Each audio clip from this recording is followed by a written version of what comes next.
Normally when an editor gets involved in a film production, it can be several potential points. Sometimes it could be a couple of weeks or a couple of months beforehand if you're required to do a lot of prep work. If there are sort of animatics or action sequences which need to be determined beforehand, it's very useful to have the editor available to sort of put that together, to work with stunt teams and other people to sort of see proof of concept. On jobs which are more kind of straight drama jobs, you sometimes tend to start on sort of day 2 of the shoot. Day 1, of course, being the first day of filming, in which you may just be setting up your edit suite, and then potentially day 2 is the first day of rushes that you have available, and you're there with your team literally assembling the film as they're shooting, which is a useful thing because, of course, the director at any point can then get back to you and say, how does last week's rushes look? How does this sequence look? And then you have the ability as the editor to sort of maybe give them some feedback, sort of say, well, you know, that's all good, but maybe we could do with an extra insert shot here, and because you're the one that's sort of seeing it cut together, and of course as they're filming, you know, you have the advantage of maybe seeing where these extra things could take place. And usually they're pretty good if you get in touch with the director or the script supervisor. You can sort of say, you know, it's really good, but we have a little issue here. Maybe this is something we could try and resolve. So they tend to get you from the beginning of the shoot through the whole shoot period, and then you get a small amount of turnaround time to sort of complete what is usually called the editor's assemble, which will be the first thing the director tends to watch when he comes in. So it'll be kind of your assemble of the entire film. You then work effectively on the director's cut, roughly about a 10-week period on average, where he then turns it into kind of his or her vision, which then gets presented to the studio. You then spend even more months doing previews in front of an audience, changing scenes. All notes come flooding in from producers left, right and centre. There may be some reshoots involved, editorially arranging material that they can view on set to assist in that, up until picture lock. Now, some editors will actually end their jobs there and potentially move on to something else. Other editors will actually then see the remaining process through with the director, so you will be asked to attend the grade, the sound mix, various technical kind of reviews, visual effects reviews, and if anything, that is possibly the most intense period, because there always seems to be a tremendous rush at the end to sort of get all that done in time to deliver it to the studio. As an editor, that's also potentially, when you're not actually editing, still quite an interesting part of the process, because you know, you and the director are sort of a team, sort of guiding the film through to its finish and ultimate delivery. In terms of your editorial team, you always like to sort of work with people who you've worked with before, because they know your shorthand and they know your kind of quirks, and they can second guess you, and it's fantastic. You know, the editors may be flying the plane, but it's the editorial team that's actually keeping us up in the air. And we had an incredible team on Baby Driver. We had Jerry Ramsbottom, first assistant editor, who I'd worked with before, probably one of the best first assistants I've ever worked with. James Panting, who was the VFX editor, and Jessica Medlicott, who was a second assistant editor and also helped out in some VFX editing as well. You rely on that team 100%, and they have a habit of, like I say, anticipating what you need. You tend to ask them a series of almost impossible tasks. It's a little bit like, you know, Alice through the looking glass, because you always seem to think that they do 6 impossible things before breakfast, because, you know, what's required of them, and not just from an editorial sense, but they're arranging shots to go up to the VFX departments and bringing those back in, integrating them, sending umpteen versions of cuts out to the sound department, to executive producers. I don't envy their position, certainly on a major project, but I do envy the way they tend to project manage. They let you just get on with the job of editing, and literally, you know, you're there with the director.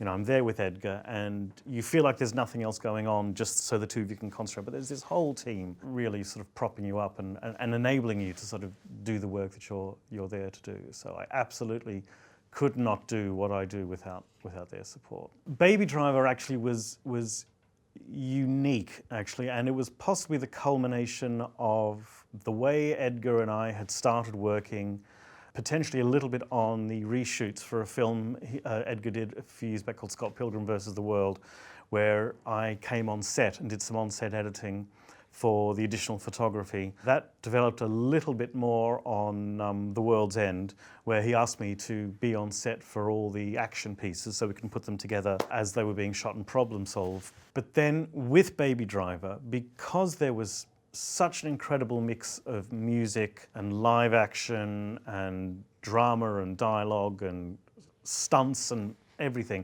Edgar said, you know what, it would probably be really good if you were on set the entire time. And in actual fact, that's actually what happened. I mean, notwithstanding the fact that I had actually worked with Edgar on and off for 5 years prior to that, helping him prep stuff, even before we kind of shot a frame. I'd had a very long gestation period with him in helping to sort of put sound sequences together and then table reads with sound effects and music and a lot of prep and animatics. I mean, even just before we started shooting Baby Driver, we actually had the whole film as an animatic, and we could show all the HODs, head of departments in Atlanta, the entire film as basically drawn or storyboarded, which was a fantastic thing to have for reference. Being on set with Edgar, I mean, this actually meant not even working in a truck or a van or something. I actually had a little on-set trolley, a magliner, and was literally on the front line of the crew. And there's the DOP, there's video assist, and there I was. So literally on almost every shot of on Baby Driver, I could tell you where I was just out of shot. And Edgar at that point said, we need to make sure that every shot sort of works for the edit. And it was a very interesting mix of production and post-production, almost occurring at the same time, actually, in as much as the shot had to work for the edit, as much as the edit had to work for the shot. It was symbiotic. One had to basically satisfy the other. We couldn't shoot it, then come back to England, to where we did all the post, and suddenly realize we have a whole raft of issues, timing's out and there's various technical issues. We wanted to make sure that we came back from Atlanta with all the footage, if not cut to a fine degree, but at least assembled that we knew we weren't going to have any issues. And that was an incredible challenge, probably the hardest job I've ever done, but at the same time, probably the most fun I've ever had to sort of be out there, at that process and at that moment of creation. I certainly haven't done anything quite like that before. For me, I realized the number one thing, fun enough, is not actually a technical thing, it's actually an emotional thing, it's enthusiasm. And it's the one thing that I am not only reminded of, but it's proven to me time and time again that if you can be enthusiastic about what you do, and even if you're in a moment where, maybe the shoot's not going well, the director's feeling a little bit unsure about things, if you're there at that point, sort of saying, no, look, have a look what we've done, it's amazing, and just feeling really positive. It's incredible energy to give out to people, because people will take that on board. It's incredible how people love to, to soak up enthusiasm. And I'm not saying, the editor is the only enthusiastic person on the crew. I mean, that happens, but that is something that time and time again, if you show positivity and enthusiasm and keenness, that could get you so much further. I would say that potentially even outweighs, on a percentage, the amount of technical ability that you actually have. I mean, I would say for any aspiring editor, certainly if you can,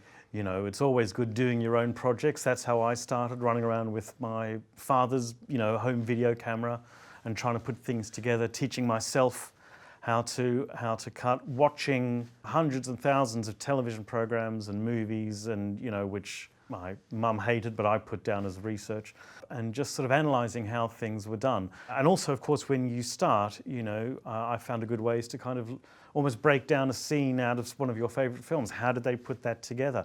Maybe try and emulate that style, learn how that was put together before maybe adopting it to your own method. And certainly, if you can get on a project, once again, show enthusiasm, even if it's a tiny project for maybe a university or a friend or a colleague who's doing something. And nowadays, with the proliferation of technology, it's incredible that every laptop has effectively all the tools to finish a project in a way that 20, 30 years ago we couldn't even conceive of, to have that technology in the bedrooms. The tools are all there, and the democratization of this means that anybody who has an interest has the ability to have the kit and to learn, to teach themselves or to do a course. My best way was practical experience.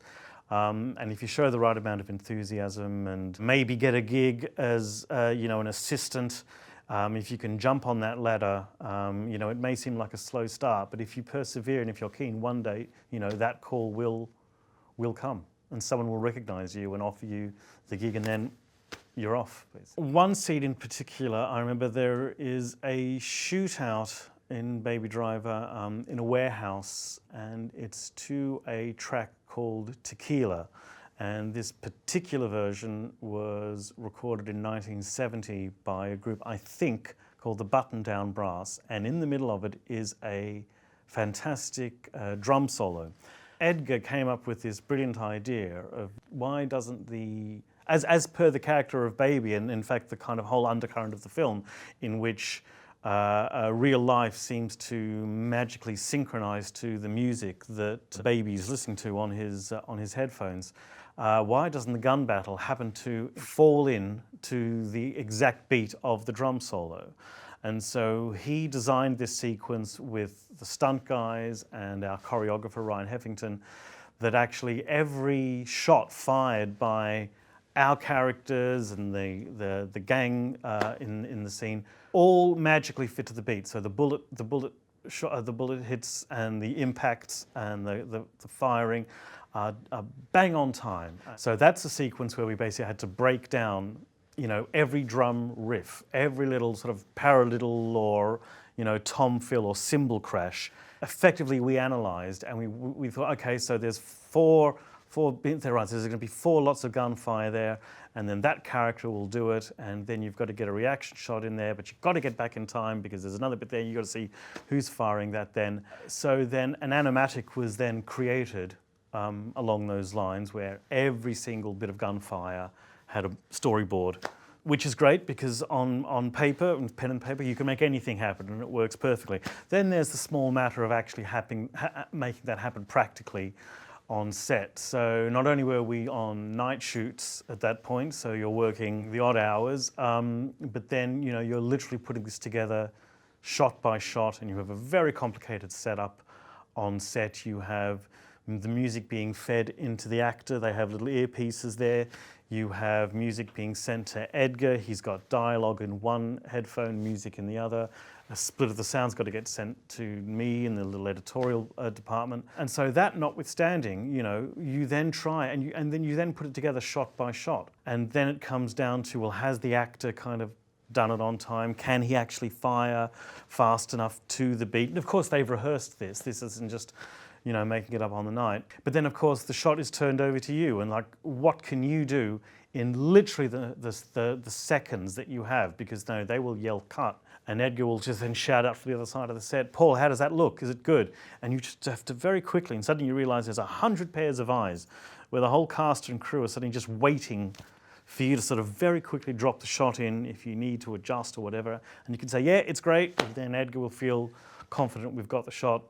That all needs to get kind of broken down into its constituent parts, and then you put that together over a couple of evenings. That's followed then by a very difficult, if memory serves, a Steadicam shot, which is basically a 360. So the camera's just traveling round and round and round. So not only do you have to be incredibly careful to hide all the cast and all the crew and all the gear has to be hidden because the camera, there's nothing to hide from when the camera's going right around the set. But then you have to choreograph with the actors that they are in the right place at the right time, and when the camera's there, this actor's there and that actor's there. So when everything gets broken down like that, and including the final shootout at the end, everything has to get just broken down into its constituent parts. You concentrate on every little area, and that was the big advantage, like I say, to being on set. And we finished that scene over the course of a week, knowing that to some degree every shot was in the bag, literally. And it actually ended up becoming one of the highlight points of the film.